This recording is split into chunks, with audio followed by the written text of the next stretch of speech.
But then, of course, that created a different energy problem for me because now I was feeling wired and tired. You know, that weird feeling is actually nice, isn't it? No, it's not very You've pleasant. got the buzz, Yeah. but underneath you can feel you're still empty. Yeah. Hi, I'm Jo Clark, and thanks so much for joining me today. This is the Redefining Midlife podcast, a podcast designed for the 40-plus woman who is determined to challenge society's myths and beliefs around midlife. It's for the woman who is inspired and ready to define midlife her way. Join me each week as I chat to health and wellness experts for up-to-date information on how to live well as some special conversations with incredible everyday women redefining what midlife can look like. Here's to making our next half of life even better than the first. If you're constantly tired, don't sleep well at night, or feel the effects of the mid-afternoon slump, today's episode is for you. Hi, it's Jo, and welcome to episode 91 of the Redefining Midlife podcast. Today, my guest is Thea O-Connor, and we're talking about naps. In particular, Powernaps and how beneficial they can be in the workplace. This is going to be especially interesting for all of you menopausal and sleep-deprived midlife women. Thea is a senior workplace wellbeing advisor, speaker, and coach. She helps leaders, teams, and individuals improve their workplace engagement and effectiveness through body intelligence and better health. She draws on 30 years of experience in health promotion, including in the fields of nutrition, as a dietitian, body image, sleep science, and workplace health. Thea has written extensively as a health journalist for a number of leading Australian publications, including the Sydney Morning Herald and The Australian. And she's also worked with high-profile clients such as Ida Buttrose and Norman Swan. Thea is committed to rehumanising our work ethic so it's fashioned around human biological rhythms rather than around machines. Sounds great to me. She is a self-proclaimed naptivist, promoting the power nap as the new coffee break. As founder of Menopause at Work Asia Pacific, she promotes a life stage approach to worker well-being. So different life stages of the life cycle, such as menopause, can be accommodated. Now, there's something for everyone in this episode, and I'm sure you're going to find it equally fascinating and helpful. Enjoy. A very big welcome to the podcast, Thea. Thank you, Jo. I'm looking forward to this conversation. It'll be a great one. We're going to be covering quite a lot of information here. So for many of us, this is going to be a term or a concept that perhaps is a part of their life, and they're going to be able to say the reason why now it's such an important part of their life. So I'll leave it at that and we can discuss on further. So I'd love to learn a little bit more about you, Thea, where you grew up, what were your hopes and dreams when you were a young woman? Yeah, sure. So I grew up in country South Australia. I was born in a little town called Peterborough, kind of in the mid-north. And then because my dad was in education, they got moved around a lot. So I did what was called the Iron Triangle. We lived in Port Lincoln, Whyalla, Port Pirie. Then I went to Adelaide Uni. Never really quite knew exactly what I wanted to do. So I just did a science degree and took it from there and just thought, oh, yeah, I might do a postgrad study in nutrition because I was really interested in that. And then I started out working as a dietitian. I didn't really fit the mold terribly well. I kind of struggled with it, and I realized I was actually more interested in the psychology of eating, why people eat the things that they do, more so than are they getting enough vitamin C and calcium. So I kind of sidestepped fairly quickly and did specialize in eating behavior, and particularly with women. And so I was seeing a lot of women with eating challenges or body image challenges or weight challenges. And I really enjoyed that work. And then that enabled me to also get another job managing a not-for-profit organization specializing in body image satisfaction for women. So that was like a little public health organization where we were trying to change some of the media messages around, how women and their bodies are portrayed. Quite a lot of training of health professionals and also work with the media. And that's where I discovered what I really love is talking to large groups of people, whether it's media or group training, and just working on that edge of shifting social attitudes. Because some social attitudes, whether it's the thin ideal, for example, or the need to work like a dog can make us sick. And if we can just nudge some of those norms and attitudes, then that's one element of creating a healthier environment in which we can all live. So that's where I discovered my joy, I guess, of the mass communication approach. Yeah. Then went on to set up a business with a good friend specializing in workplace wellbeing. This is about 20 years ago now. And I've kind of worked in that space in a range of different ways since then. So consulting to workplaces. Yeah. I got a little bit tired doing that, Jo, and that's when I discovered the nap, and I became a naptivist because I thought a bit of activism was needed to help increase social acceptance of this incredible healthy pick-me-up. Yeah. And my work is very biographical because earlier on I had a bit of an eating problem, and then I became a dietitian and focused on eating issues. Became a bit tired, then I became an activist, and then I went through menopause and realized that there was a huge gap as well. There's a huge gap, particularly in workplaces. And so probably about 5 years ago, went on to develop services for workplaces based on what women have said they wanted.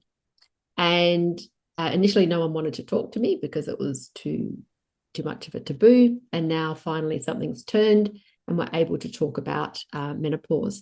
And it might see that none of those are related, but they're actually all related because my underlying commitment is to rehumanize our work ethic and the way that we live so that it really honors this human body and its biological rhythms, whether that's the 24-hour biological rhythms that might have us feeling a bit droopy mid-afternoon, or it can be bigger life stage rhythms such as menopause, which every female on the planet goes through. So interesting, isn't it? When we can use our own experience and probably interest levels to help guide us into a certain direction and in our careers. And I it's something that I've experienced as well.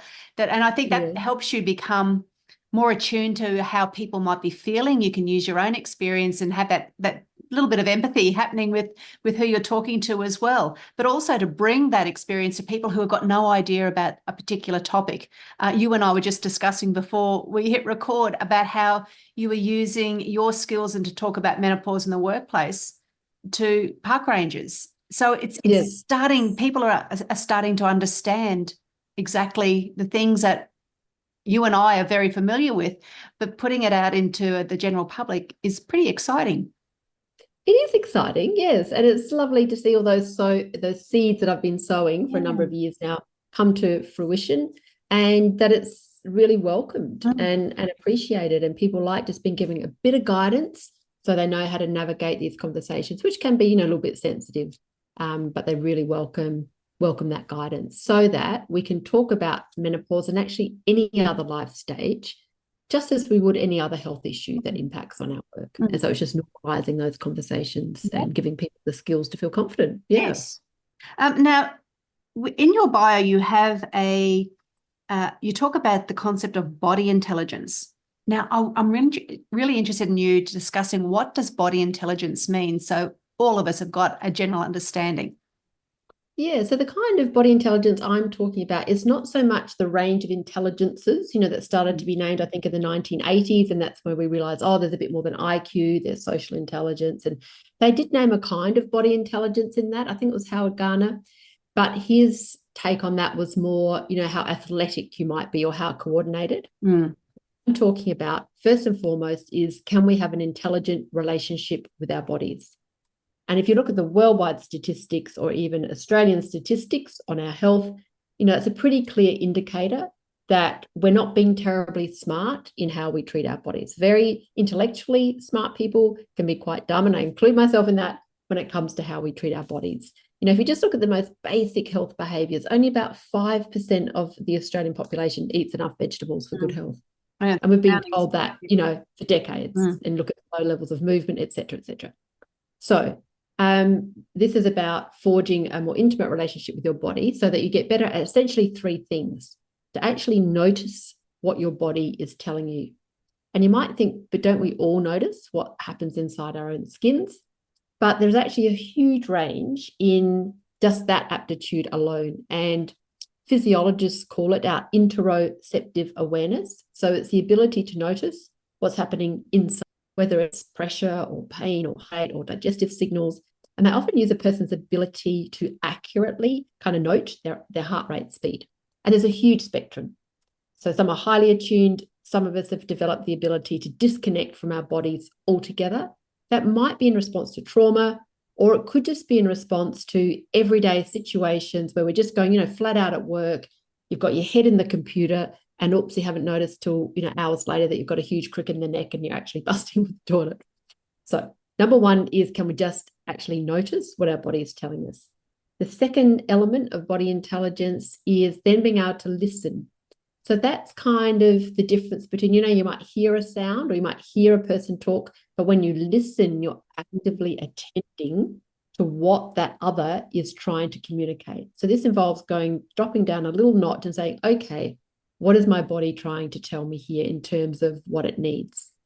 Sometimes we can do that ourselves because it's quite obvious. Sometimes we might need to go to a health professional to help us unpack that.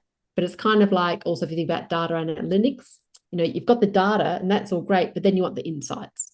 So listening is about creating that tiny bit more space to actually stop and listen to what our body is telling us. And then the third element is to respond.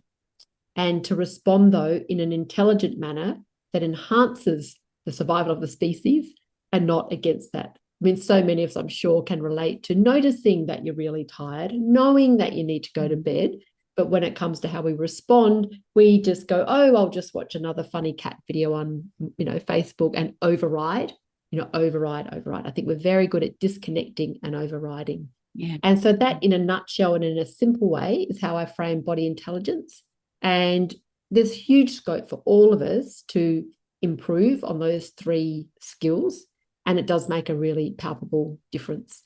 And a wonderful example of that, which we're going to talk about today, is, if we can notice that we're tired and actually listen and go, okay, I need to do something now to restore. And thirdly, if we actually respond intelligently, let's say we can actually take a power nap, boy, does our body thank us for that. Yeah. We get an enormous return when we do stop and listen to our bodies and attend to it intelligently rather than having our fourth coffee for the day. It's so true. Everything that you've said there, I'm nodding away while you're speaking, because you're preaching to the converted. But it's one of those things, I think, for a lot of women, it's getting on that treadmill. So they feel like they can't stop. But yes, ignoring that over time, it's the little whisper that becomes that louder chatter, which becomes almost a screaming at the end, to the point where we become reactionary is what I'm trying to say, yes, rather than taking a proactive path. Yes. So it's what we're talking about today really can make a large impact on your health and well-being. So I want to talk about that. How did you become an expert in this topic of rest and naps in particular? Yeah, so it all started, I realized, gosh, it is 20 years ago now. And I was in Melbourne and running my workplace wellbeing business. And it was really common for me around that time just to be feeling tired of feeling tired. And I was nowhere, it wasn't burnout, it wasn't chronic fatigue. It was just the everyday garden variety of tiredness that I think has become normalized in our culture. And on the surface of it, I was doing everything right. Got plenty of sleep, lots of exercise. My background as a dietitian, I was eating pretty healthily. I was feeling tired of feeling tired.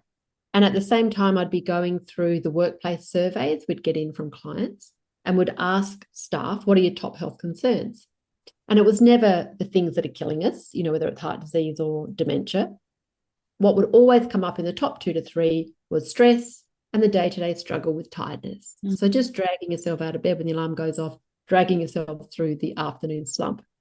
And so as I was dragging myself through the afternoon slump, I would turn to probably the most common global answer, so-called answer to tiredness, which was caffeine, and I'd have another cup of tea. But then, of course, that created a different energy problem for me because now I was feeling wired and tired. That weird feeling? It's actually nice, isn't it? No, it's not very pleasant. You've got the buzz. Yeah. But underneath you can feel you're still empty. Yeah. Around that time, I started a relationship with a man who was a somatic therapist, and he was a really great body worker. And he fed back to me that, this is without me ever saying anything, that he thought I was actually deeply tired. And I actually found that really confronting because my image or my persona is of being fit and healthy. And it was confronting, but kind of truthful. And he taught me how to nap. And, to give you an idea of what napping, the concept of napping was like for me back then, was I'm not the kind of person who likes to do a little bit, stop, do a little bit, stop, do a little bit, stop. When you go bushwalking and there are those people who want to just stop all the time and smell the flowers, they used to drive me nuts. I just wanted to get there.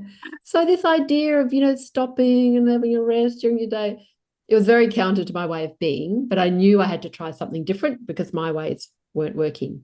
So then I established a little nap zone in our offices. This was in Melbourne. And when the afternoon slump would come, I would, instead of having a cup of tea, roll out my yoga mat, lie down for 20 minutes. And oh my goodness, I was blown away. It was like magic. I would emerge from my nap feeling like I was starting the day afresh. Perfectly, removed that heavy cloud of tiredness, didn't need my extra bit of caffeine, totally fell in love with the nap. And as I was falling in love with the nap, I'm looking around and going, well, look, there are a lot of tired people out there. This thing costs nothing. It involves no sweat. There are no side effects. It's well researched, highly effective. Why aren't more of us napping? And that really sent me on a bit of a bender, really, a napping bender. And I was just curious about our cultural attitudes, which associates napping with slacking, despite the fact that it has the opposite effect. And so I literally contacted sleep researchers from around the world, did heaps of interviews, wrote about it, made good relationships with sleep researchers here in Australia. And I just kind of decided we need a cultural attitude shift here. I want to rebrand the nap. And so instead of it being associated with slacking, we need to see that it's actually, I think, the most powerful renewable energy practice available to humans. So, let's get behind it. And I thought, let's make the power nap the new coffee break, because the science is in, people are tired, they're nap ready. Yeah. It's just social uptake is slow, and that's really just an attitudinal thing. So that's how that all began. Love it. Jo. So one of the key wellness pillars in my Better Than Before membership that I have for women is sleep and rest. So probably not so much, I don't call it napping because rest can come in different areas or in different ways, but I'm interested to know how you would define a nap, because naps can look different. And when we had our discussion earlier, we were talking about the different types of naps and therefore the different sorts of benefits those naps can provide. So can you talk through that with us now? Yeah, sure. So naps can really vary in length, and there can be the really long siesta style ones, which might be 1 or 2 hours, or there could be a power nap, which is typically considered under 30 minutes. And while I am a naptivist, I'm also a realist. And I just think that the type of nap that's got the greatest chance of uptake in our culture at the moment is the power nap. So that's the one, that I promote because the benefits are so marked, but also most people have got an opportunity, if they're really committed, to find a way to nap in their lives if they really want to. So the time that's required to experience the reduction in tiredness and the increase in alertness and concentration is 10 minutes of light sleep. So to achieve the 10 minutes of light sleep, you probably need to lie down for a good 20 minutes. It depends how long it takes you to drift off. And generally speaking, if, this is a rule of thumb, but if you go beyond the 30-minute mark, you'll still get the restorative benefits of a nap, but you're likely to get a bit of sleep inertia, which is that groggy feeling. That will pass. But for a workaday nap where you want to, snap back pretty quickly, that short power nap is the best. And there has been research conducted by Leon Lack at the then Flinders Uni, I'm pretty sure, where he compared different nap lengths to try and work out which one is really the optimal for a workaday nap. And they're all short. He did a 5, 10, 20, and 30-minute nap. And what he found was the one that came out trumps was the one sleep period that was for 10 minutes because you got the alertness benefit pretty much straight away. It didn't put people into sleep inertia, and it gave people up to 3 hours of extra energy. So 10 minutes of light sleep, giving you 3 hours of extra energy, 180 minutes. Like that is a return on investment of 18 to 1. It's like, where else do you get a return on investment like that? So that's it's the a no-brainer, isn't it? That. It's a no-brainer because all of the things that we can get to benefit our body, well, not all of the things, but the majority of things are free. Sunlight, free. A nap, free. Exercise. Exercise, free. There's so many things. Drink of water, free. If it comes from the tap, there are so many little things that we can do. Now, I want to go back to just rewind a little bit. Sure. You talked about how culturally it's really not accepted. So the midday siesta is entrenched in so many different cultures around the world, yet our society, as you mentioned, we don't really perceive it that same way. Do you know the reasoning why that is? And then how do you think we could perhaps change that perception? Yeah, so there are siesta cultures around the world, and sadly, I hear that they're being eroded, Oh, over time. So they're even getting more sleep deprived because they're still going to bed late, but not getting their naps in. But yes, we've got many, many examples of cultures, where it has been normalized. And I think in Western cultures in particular, it's just really hard for us to get our head around this idea that stopping and doing nothing can yield benefits, that stopping and doing nothing can actually help you get ahead. Whereas I think in slightly more Eastern, cultures, that's not such a foreign concept. We've been conditioned to be very accepting of artificial stimulation. If someone says, I want to go and get a Red Bull or, your third coffee for the day, no one really turns their head. But if you say, I want to go off and have a power nap now, it's kind of like, oh, people are doing a double take. yeah. So, and in a culture where, there's an imbalance towards motion and a devaluing of the gifts that come with not just stopping and sleep, but more stillness coming from a more still place. And I think that's just, a cultural reality for us at the moment. Yeah. Right. So interesting. Bang for buck, a nap obviously is going to be far more beneficial to us. And you talked earlier also when you were explaining the different nap lengths about the longer naps not perhaps yielding as many benefits, because I think we've all woken up from a nap that's gone too long and you're completely groggy. Does that or can that affect an evening's sleep? Yeah, so first of all, the longer naps, you will get the restorative benefits. It's just that you might have 15, 20, even up to 30 minutes of feeling a bit out of it. And sometimes when people say to me, oh, I can't nap or it didn't work, it's because they napped too long and they felt horrible.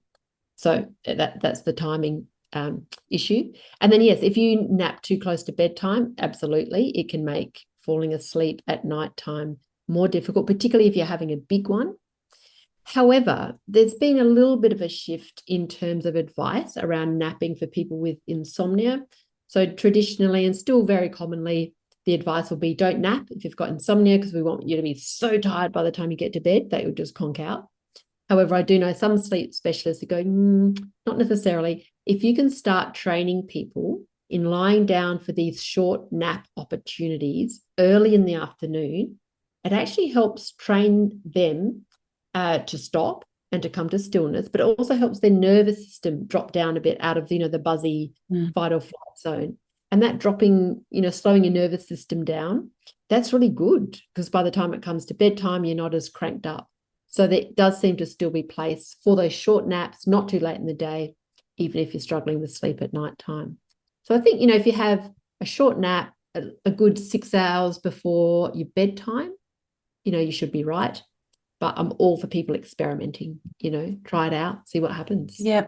So everyone's a little bit different. Many women in the menopausal years, they do have difficulties with sleep because they're woken up constantly with night sweats. And so something like this would be really beneficial, I would imagine, for women who have had a really bad night's sleep to then get that restorative rest in the middle of the day to help see them through the rest of the day.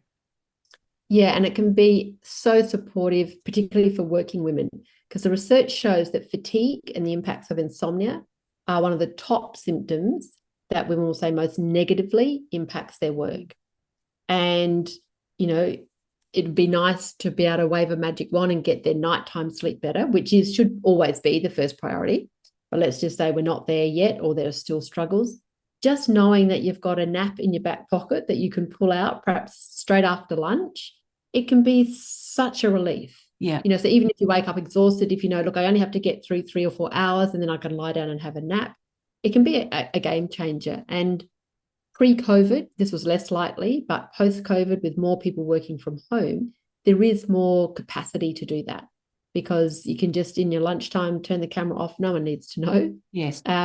And you can restore yourself so you can actually work effectively in the afternoon. So, yeah, it's a wonderful pick-me-up with no side effects if you keep it short. You just have to have that sense of permission. So when you're in the workplace, you preferably would like your boss to be giving you permission. But even in those scenarios, it's actually our inner boss that we have to have a bit of a talking to, because some of us have very harsh inner taskmasters. We have to have a bit of a chat with them and say, actually, stopping to restore myself, it's not a lazy thing to do. It's a smart and it's a self-responsible thing to do. That's right. It's a form of self-care, isn't it? And self-care becoming healthcare then for yourself, because you know the benefits of it. Yes. Yeah. Well, we can't unhear what you're telling us now, so that we've got... So we chatted and we've just talked about this particular life stage, and also in our pre-chat, we talked about the different types of naps for different life stages. So could you talk to the listeners more about this as well? Because this was quite fascinating. Yeah, well, I guess if you go back and you look at the different life stages, there's usually a good chunk of people who've been challenged by sleep. So let's start off with them. So we've got birth, then we've got the little kids who are great at napping. Then they grow out of that a bit, which is fine. But then when you come to adolescents are the most sleep-deprived group worldwide, second only to shift workers. So this is kind of found pretty universally, and it's for a whole stack of reasons, from technology to slight changes in body rhythm, et cetera, et cetera. But often teenagers are taking on more and more activities in their life, whether it's school or an after-school job. And sleep specialists who work in this area have told me that they are really big on prescribing an immediate after-school nap, so that they've then got the energy to go on and do their other tasks, while also working with them to help reset their body clock so they can get a good, good night's sleep as well. So it's really good for teenagers. Then you go to, if you're doing perhaps postgrad study or at uni, students' mental health and actually energy levels are really under siege during that life stage, because you're studying, you're working, can be quite stressful. So it's really great. Then particularly if you've got more of a late night job, working in hospitality is really common. Then where are we? We might get into the workforce and, hopefully you do all right for quite a bit. But then when you have kids and then your baby's waking up in the middle of the night, it can be really great for you to learn to nap, to keep you safe as well as sane. And then along comes, say, for women, menopause, and the insomnia can kick in. And it can also be just an added level of fatigue, which we don't fully understand. And it can be a game changer for your mood and your physical health, just to learn how to nap a few times a week, every day, doesn't matter. Then we get into older age where sleep tends to become a bit more fragmented overnight anyway, and we're back to natural napping, Yes. Typically speaking, older people are better at just drifting off. So I reckon there's a nap for every life stage, just about. I can just see a poster of you visualizing something you could put together. You probably got that within your resource kit as well. Thea, with many of us still working, you did touch on the fact that it's easier to have a nap or a power nap when you're at home, if you've got some work at home options. Yes.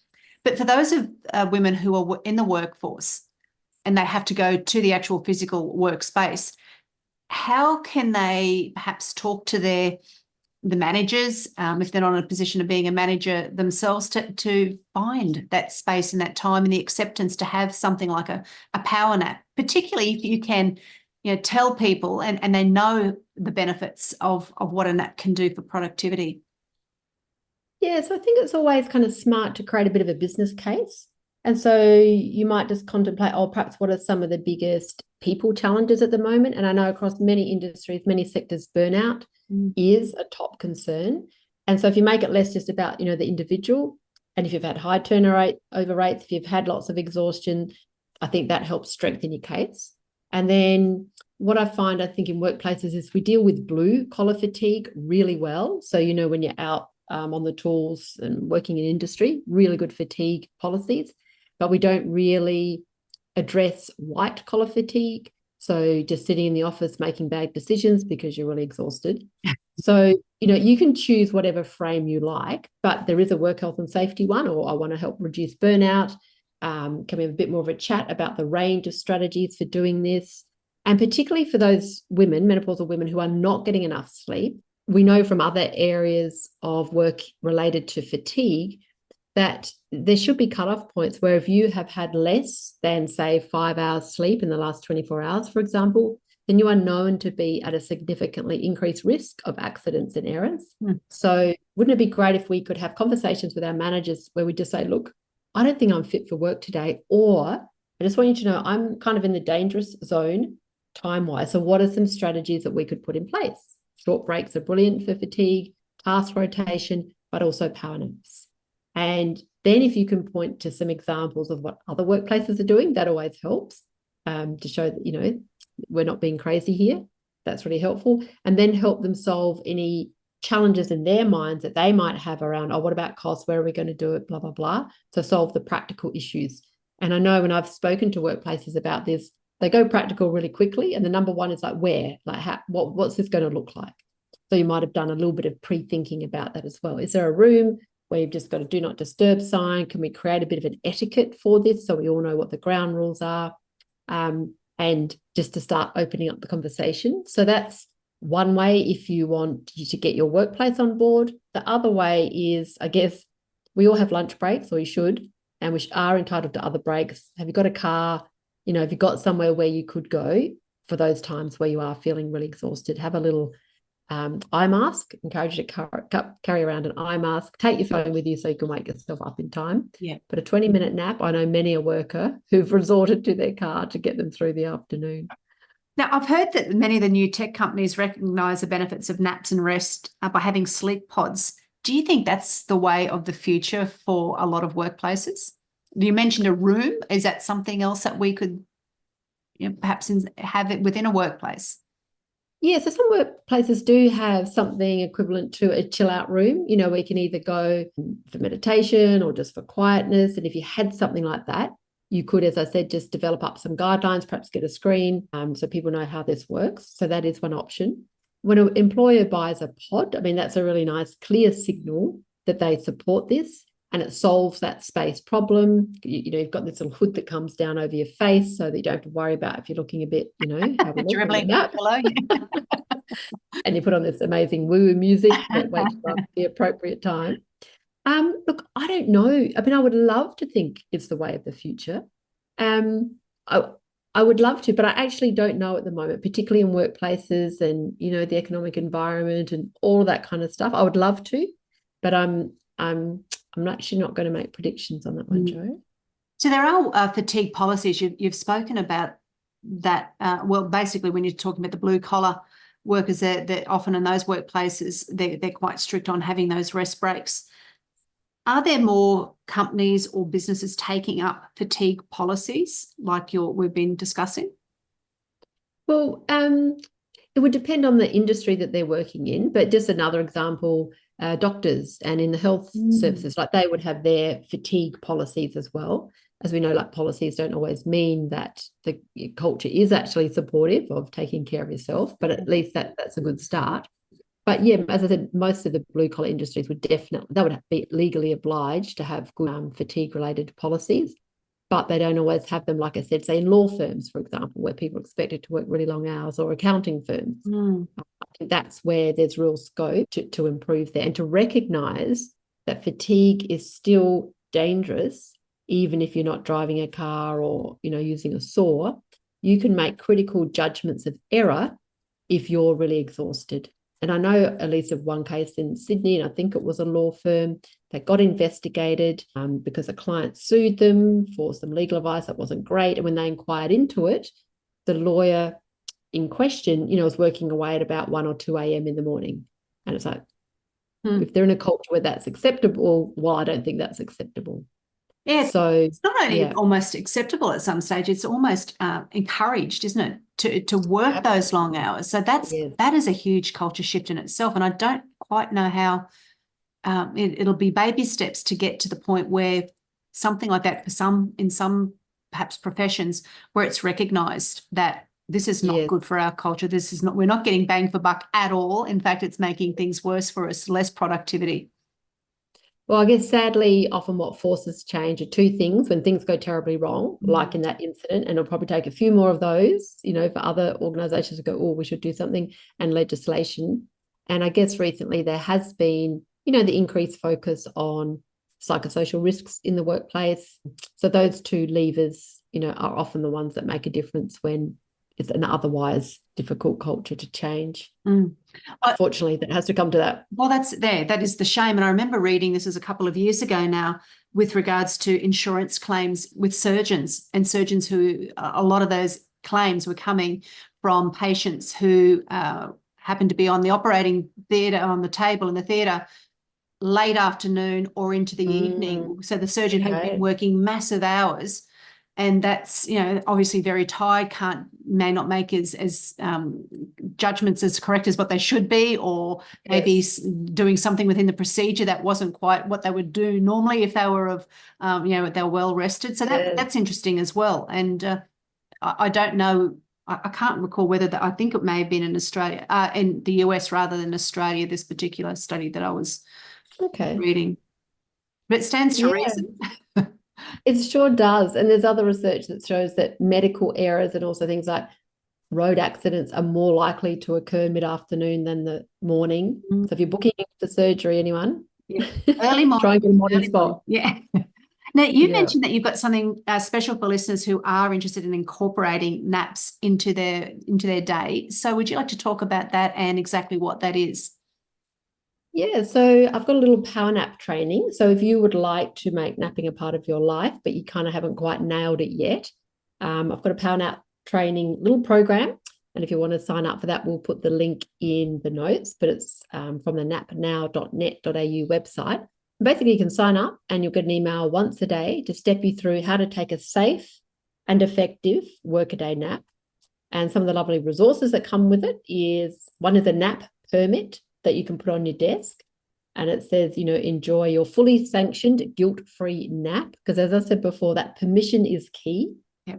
There's also a do not disturb sign with the benefits of the nap on the back, 10 benefits. And also it comes with a little e-booklet that captures all the information that I send you. And also on the website, we have what's called a nap registry. So this is where people are coming out of the closet and they're declaring themselves out and proud as a napper and recording their experience. And that also helps other people give it a go. So, you know, had the pleasure of having Norman Swan on there talking about his napping. You know, he's been a long-term napper. He's really mastered the power nap. Ita Buttrose, she's also been a long-term napper, going way back to when she was a mum, you know, editing Clio magazine, and she still is, you know, today.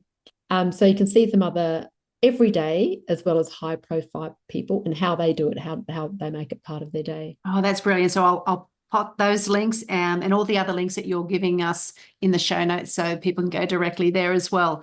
And that sort of triggered something that I remember we talked about a couple of weeks ago with regards to your nap-in that you had. Can you talk about that? Because that was a great idea. Yeah, sure. So when I moved from Melbourne to Bellingen, again, almost about 18, I think it was 18, 19, 20 years ago, I kind of had a premature midlife crisis, and I you know, downshifted and tree changed and all of that kind of thing before that became the trendy thing to do. Anyway, I was deep into my own napping at that point, but still loving raising awareness through media interviews and articles. And I thought we need like a little bit of a protest. Let's like agitate against that kind of non-stop ways, you know, that dominates our culture, the go, go, go.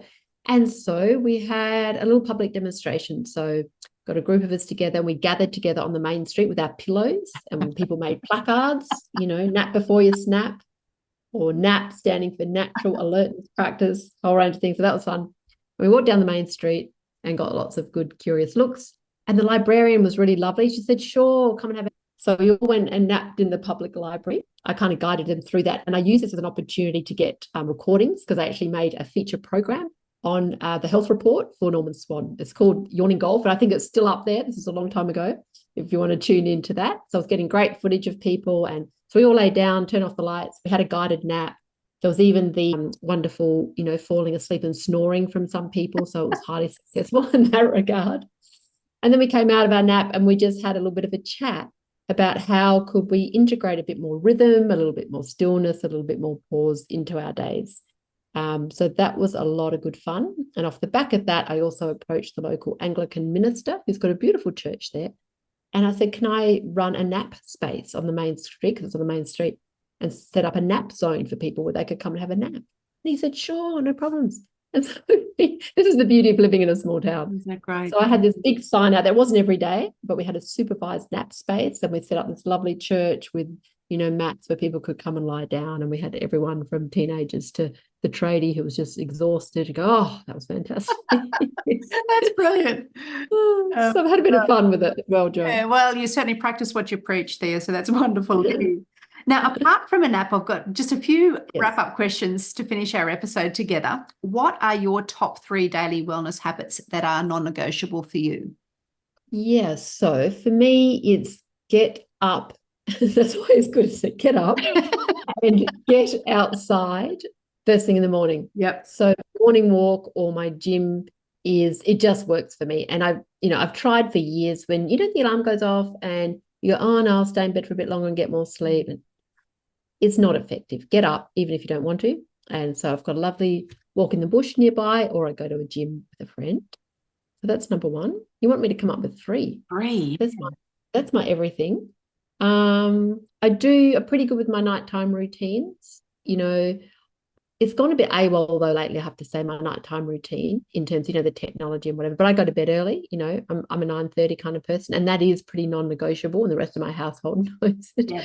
But mind you, at that stage, my 15-year-old teenage daughter is cranking up and wants to chat, and I'm like, oh no, that's enough. That's enough. And I think the second one is, and my third one, look, I don't even know what my third one is, Jo. Every day is a little bit different after that. I guess what I'm in the midst of at the moment is a bit of a breakthrough in terms of I've finally given up even my last little skerrick of green tea. So I'm now experiencing life caffeine-free. And that's been a long-term goal of mine, but I've never been able to crack it because I so love my green tea. And something just happened recently.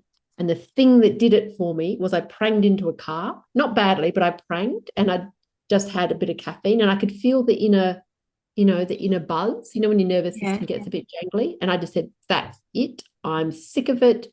I want to reclaim my stillness on the inside. And I made this bold declaration. And for the first time, it stuck. And I'm now not having my green tea. So I've always wanted to experience life caffeine-free before I die.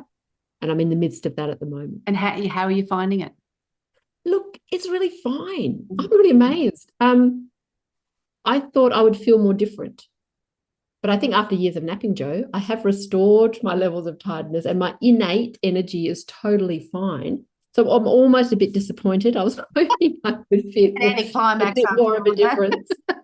But it's actually just reminding me I've got heaps of innate energy, and I actually didn't need it, even though I did like the taste of my taste. Yeah. So what are you most looking forward to in the future, Thea? Well, I'm not a terribly future-oriented person. I'm a little bit of a go-with-the-flow person. But what I am looking forward to in the kind of fairly immediate future is I'm going to go on a little learning connecting tour. So I live on the mid-north coast. Yeah. Most of my clients are all up and down the east coast, and I have wonderful chats like I am with you online. Yeah. But I'm going to go and visit people. I'm going to visit people I've got partnerships with, any of my good clients, colleagues. And actually, that will be enough for me to travel. Normally, I say I'll only travel if I've got work lined up. It's like, no, I'm going on my learning connecting tour on the east coast of Australia. And I'm getting really excited because I meet so many good people through my work, amazing people, wonderful people, that I just want to sit down and have that in-person chat, because going back to wellbeing, connection with other human beings, that's pretty up there, isn't it? Yeah, it certainly is. Oh, I love that. Yeah. And what are you most enjoying about this stage of life that you're in now? I'm enjoying the confidence and the steadiness that comes with being an older woman. And I'm 58. And the ability to bring all the experience that you've had in all these different areas of your life through, and particularly have that be offered to clients through work. I just feel so more unflappable, steady, confident, and in my authority. And that feels really great. Isn't it a damn good feeling? It's a damn good feeling. And I'm so glad I didn't let menopause kind of knock me off my perch and go sideways, because I'm having the best stage of my professional life now. Oh, congratulations. I love hearing when women say things like that, Thea. And finally, what do you hope that 80-year-old Thea is going to say about current day Thea? Oh, Jo, you're throwing all these questions at me. I think just that I've made the absolute most of this life stage, and that I haven't And I hope 80-year-old Thea says, good on you, 58-year-old Thea. You didn't go quietly into the shadows just because you're getting a little bit wrinkly or your hair was going grey. You stayed there and you kept expressing what you needed to express and saying and doing what you needed to say.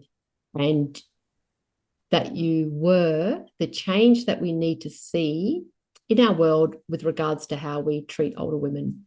Wow. I want my 80-year-old lady to be saying about me. I'm sure she will be. Thea, thanks so much for coming today to share all of your knowledge on naps, resting, the importance of that for our health and well-being. I'm sure the listeners have learned a lot today, and now that we are empowered, we can do something with that knowledge. Also, thank you for the resource that you have kind of gifted our listeners as well. So I'd love to hear back from the listeners exactly, anyone who's tried the Powernap course that you put together for them. So thank you so much. Thanks, Jo. It's been great to connect. Thanks so much for listening and sharing your time with me today. I'd love you to hit subscribe on Apple Podcast or your favourite podcast app to keep spreading these empowering messages. Please share this podcast with other incredible midlife women in your world. Join me again next week for another redefining midlife conversation. Thanks again for tuning in.